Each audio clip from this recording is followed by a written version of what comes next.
Hello, Morris Baynett, Technical Director at EcoMaster with you once again.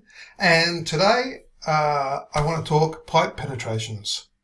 So where are you going to find pipe penetrations? Well, generally under cupboards, under your sink, under vanities, and possibly in your laundry cupboard as well.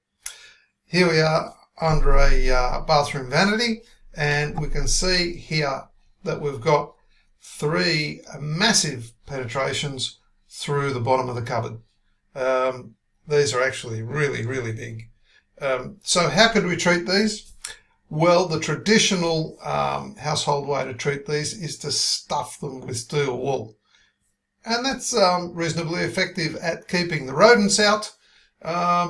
It's mildly effective in terms of draft as well, so it's a valid way to do it. It does tend to rust after a while. So what other way could we do it? Well, with a sealant. So if they were smaller holes, I'd suggest Fuller's Ultra Clear, because it's such a lovely product to use. It's water cleanup and very easy. But with massive grade holes like this, you really need something a bit more flexible than that. And so I would suggest silicone, and that's what we see here is actual silicone used to fill up these holes.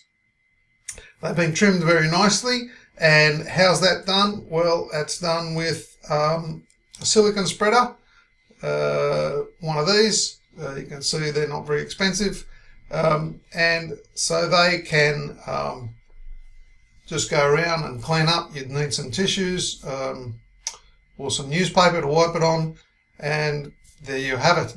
So get yourself some silicone and a caulking gun if you've got great big holes like that, or otherwise if they're smaller, just go with the Ultra Clear. It's much easier to use, and seal up those pipe penetrations under your sink, vanities and laundry tub. I hope that's been useful. Thanks for watching, and we'll talk again soon.